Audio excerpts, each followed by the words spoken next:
Hello दोस्तों, UPSC Hindi के online platform में आप सभी का स्वागत है। हम लोग यहाँ पे अपनी करंट अफेयर की डेली सीरीज़ को कंटिन्यू करेंगे, जिसमें हम न्यूज़ में आए इम्पॉर्टेंट टॉपिक्स को डिस्कस करते हैं। तो चलिए स्टार्ट करते हैं अपने सबसे पहले टॉपिक से, जो कि रिलेटेड है एमएसपी, मिनिमम सपोर्ट प्राइस से रिलेटेड है। तो हमारा जो पहला आर्टिकल है वो अभी न्यूज़ में रहा है, एमएसपी अभी न्यूज़ में रहा है, क्योंकि अभी रिसेंटली एक पैनल जो है एमएसपी पे बनाया गया था, जो कि नेचुरल फार्मिंग को के लिए सेटअप किया गया है कि हम इंडिया में नेचुरल फार्मिंग को बढ़ावा देना चाहते हैं।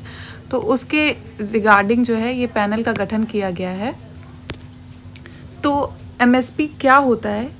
ये है एक रेट है जो कि गवर्नमेंट डिसाइड करती है, जिस रेट पर गवर्नमेंट फार्मर से उनका जो अनाज है, उनके जो फूड ग्रेन्स हैं, उनको ख़रीदती है।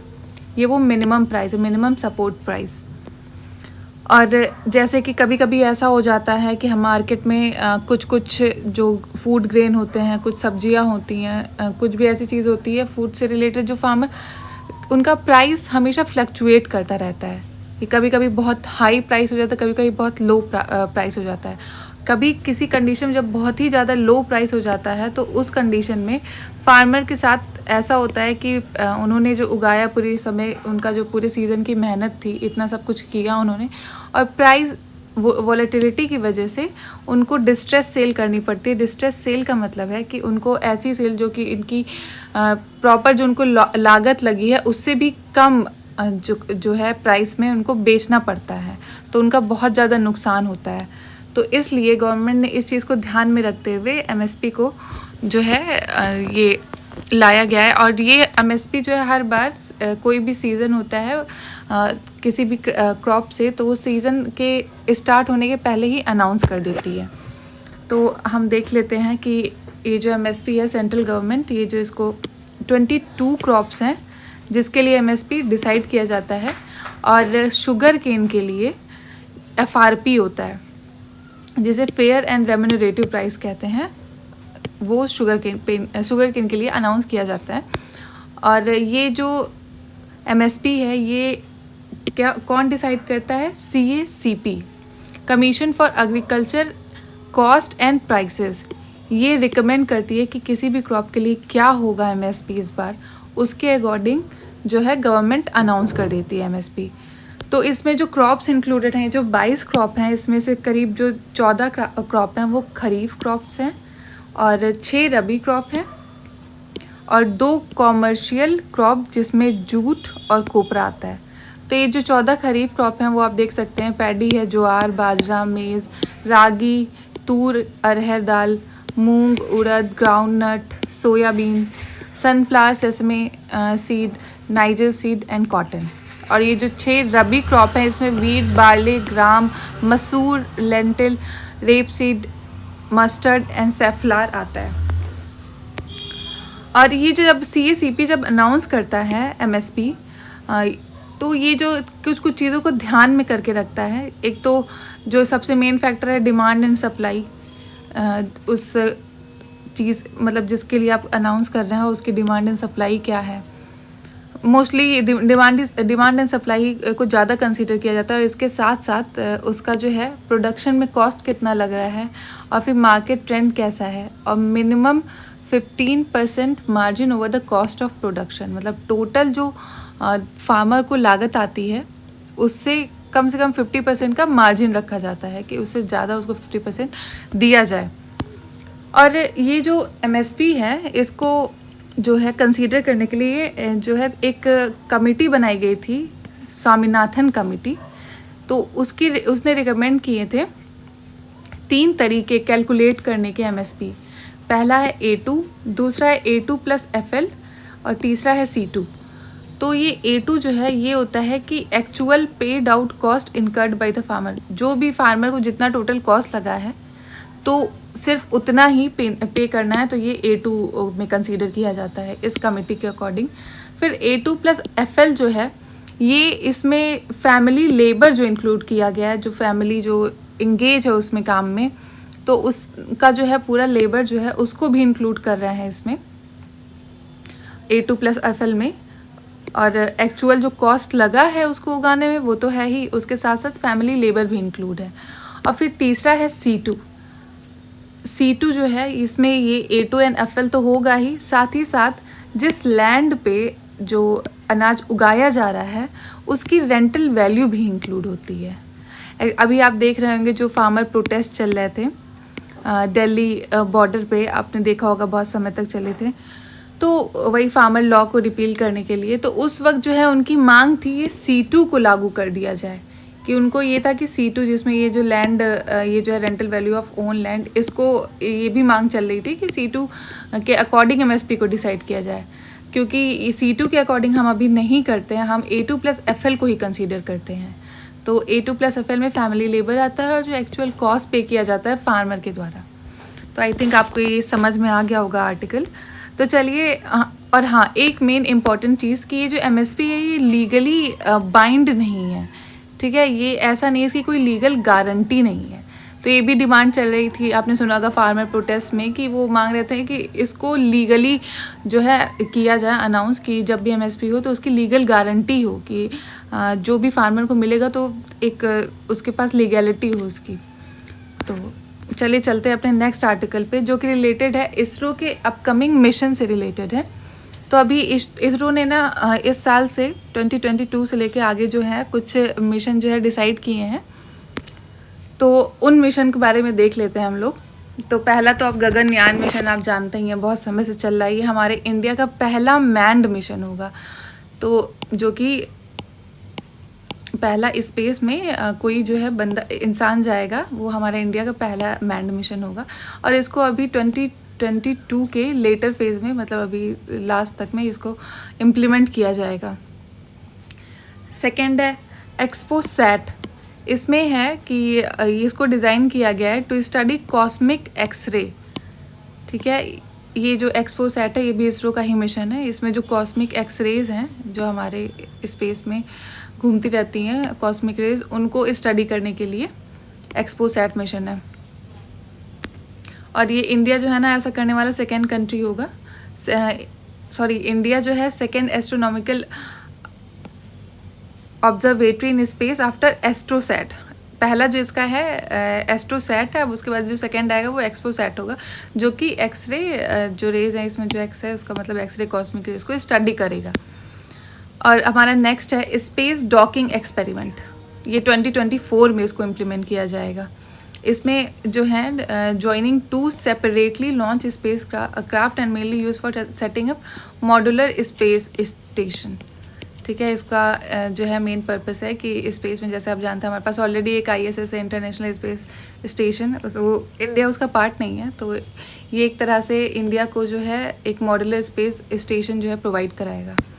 तो ये भी इसरो का मिशन है। और फिर आदित्य L1, इसके बारे में तो आपने बहुत सुना होगा कि ये जो है सन को स्टडी करेगा।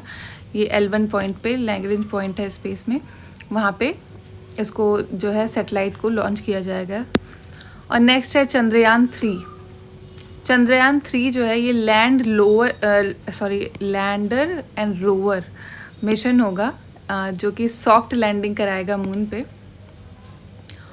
For the second lunar mission, ठीक है। और फिर नेक्स्ट अपने जो ये है मिशन, ये है 3 अर्थ ऑब्जर्वेशन सैटेलाइट, जो हैं 3 अर्थ ऑब्जर्वेशन सैटेलाइट 2022 में जो है इम्प्लीमेंट किए जाएंगे, स्पेस में भेजे जाएंगे। ये सैटेलाइट पहला है EOS 4, EOS 6, RISAT 1A, EOS 6, OceanSat 3। ये अर्थ ऑब्जर्वेशन, ये मतलब अब अर्थ को ऑब्जर्व करेंगे सैटेलाइट होंगे, ये लॉन्च किए जाएंगे इसरो के द्वारा PSLV से, पोलर सैटेलाइट लॉन्च व्हीकल से। और ये जो तीसरा है EOS 2 माइक्रोसैट, ये लॉन्च किया जाएगा जो है SSLV, small satellite launch vehicle के थ्रू। फिर नेक्स्ट मिशन है इसरो का शुक्रयान मिशन, जो कि इसरो जो है प्लान कर रहा है ये वीनस के लिए, तो वीनस को स्टडी किया जाएगा। और 2030 तक इंडिया का प्लान है कि हमारा अपना स्पेस स्टेशन होगा। तो आई थिंक हमने इसरो से रिलेटेड जो अपकमिंग मिशन है उनको हमने देख लिया है। तो हमने नेक्स्ट आर्टिकल पे आते हैं, जो कि जल जीवन मिशन से रिलेटेड है। एक्चुअली जल जीवन मिशन जो है अभी इसने एक 51% जो है कंप्लीशन हो चुका है इस प्रोजेक्ट का, तो इसलिए ये न्यूज़ में आया है। ये जो जल जीवन मिशन है ये सप्लाई करेगा, इसका जो मेन पर्पस क्या है कि 55 लीटर वाटर सप्लाई करेगा पर पर्सन पर डे हर एक हाउस होल्ड में through FHTC functional house hold tap connection. ठीक है, बाई 2024 तक इसका मिशन है। तो ये 2024 तक इसको कंप्लीट करना है 100%। तो आप देख सकते हैं अभी इसको 51% के अराउंड कंप्लीट किया जा चुका है इस प्रोजेक्ट को, जिसमें 17% के अराउंड जो हाउस होल्ड हैं उसमें running tap water connection provide किया गया है, और 34% नाउ जो है has enabled reach to more than 34% now in less than 3 year. मतलब हाँ, जो है इस मिशन के द्वारा जो कम से कम 3 साल हुए हैं इसको लॉन्च हुए, 2019 में लॉन्च हुआ था, और अभी तक इसने करीब 34% जो है रीच कर लिया है। तो काफ़ी अच्छी प्रोग्रेस चल रही है इस मिशन की। तो ये जो है मिनिस्ट्री ऑफ जल शक्ति ने इसको इम्प्लीमेंट किया है, इसके अंदर आता है, मिनिस्ट्री ऑफ जल शक्ति के अंदर आता है, और 2019 में इसको लॉन्च किया गया था। ये funding is demand driven. The mission is very strongly focused on जन भागीदारी, मतलब people participation is important, community participation. इसमें जो है लोग जो है उनका पार्टिसिपेशन, इसको मेन इस पे फोकस किया गया है इस मिशन के अंतर्गत, जो कि इसका मेन पिलर है। तो नेक्स्ट आर्टिकल पे आते हैं जो कि रिलेटेड है एन्यूरिज्म। एन्यूरिज्म ये एक्चुअली एक जो है एक डिसऑर्डर है, एक जो है डिजीज़ टाइप का है, जो अभी रिसेंटली आपने नाम सुना होगा, एमिली क्लार्क। ये एक एक्टर हैं हॉलीवुड की। आपने गेम ऑफ थ्रोन सीरीज़ अगर देखी होगी तो उसमें Daenerys Targaryen, mother of dragon, तो उन्होंने ये रोल प्ले किया था डेनेरिस टारगेरियन का। तो इनको अभी एक बीमारी हुई है जिसकी वजह से ये बीमारी जो है न्यूज़ में आई है, एन्यूरिज्म। उन्होंने डिस्क्लोज़ किया है she is suffering from aneurysm. तो एन्यूरिज्म क्या है कि ये जो आर्टरीज होती हैं हमारी आर्टरीज़ में, तो आर्टरीज़ में और वेंस में मेनली जो है कुछ इसके अगर वॉल जो है आर्टरीज़ की आप देख रहे हैं ये कहीं कहीं पे वीक हो जाती हैं, और उसके वीक होने की वजह से उसमें इंटरनल ब्लीडिंग हो सकती है कि जहाँ पे वीक हो गई वहाँ से जो है फट के और वहाँ से ब्लीडिंग होनी स्टार्ट हो जाए इंटरनली। तो आप समझ रहे हैं इसमें स्ट्रोक और जो है इंटरनल ब्लीडिंग की वजह से बहुत ही जो वो होगा, कोई भी बॉडी ऑर्गन होगा वो डैमेज हो जाएगा, और मेनली जो है ब्रेन पे ये ब्रेन की जो वेन्स हैं, ब्रेन की आर्टरीज़ हैं, वहाँ पे हो सकता है। तो एक काफ़ी सीवियर काइंड ऑफ जो है डिजीज़ है, तो आप देख सकते हैं एन्यूरिज्म। तो चलिए अपने नेक्स्ट आर्टिकल पे आते हैं जो कि रिलेटेड है पुलवामा मिशन यूथ IAS। आप जानते हैं पुलवामा जो है हमेशा से एक नोटोरियस प्लेस रहा है, बिकॉज़ यहाँ पे मिलिटेंसी बहुत ही हाई है। यहाँ पे आपने जो पुलवामा अटैक के बारे में जानते हैं तो वहाँ पे हुआ है। तो अभी गवर्नमेंट ने बहुत ही अच्छा एक इनिशिएटिव स्टार्ट किया है जिसमें जो यूथ बच्चे होंगे, वहाँ के जो पुलवामा के यूथ हैं, वो उनको एक मोटिवेट करने के लिए एक तरह से एक इनिशिएटिव लॉन्च किया है कि जो यूथ हैं वहाँ के, उनको एक दिन के लिए be a deputy commissioner for a day, एक इनिशिएटिव है जो हायर सेकेंडरी लेवल के स्टूडेंट और उनको इनकरेज कर रहा है कि आप आगे बढ़ के अब एडमिनिस्ट्रेटिव जॉब में अपना जो है करियर देखें। तो इससे क्या होगा, बच्चे जो है उनको एक दिन की, जैसे यहाँ पे इनको अपॉर्चुनिटी दी गई है कि आप एक दिन के लिए वहाँ के डेप्यूटी कमिश्नर बन रहे हैं, और जो आप मतलब आप अगर ऐसा करेंगे, आपको ऐसा अपॉर्चुनिटी दी जाएगी तो कहीं ना कहीं आपको मोटिवेट करेगी कि आप इस तरफ करियर जो है अपना इस फील्ड में जाएं। तो वहाँ के बच्चों को मोटिवेट करने के लिए इसको जो है पुलवामा मिशन यूथ IAS जो है लॉन्च किया, इनिशिएटिव लिया गया है to make motivate them to take up civil services in south Kashmir most militancy affected district of Pulwama, understand youth's concern and engage them in plethora issue that affects them।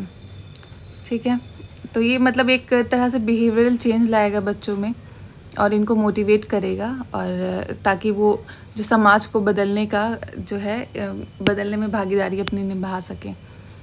तो that's it, आज के हमारे discussion में इतना ही। Thank you so much for watching. जय हिंद, जय भारत।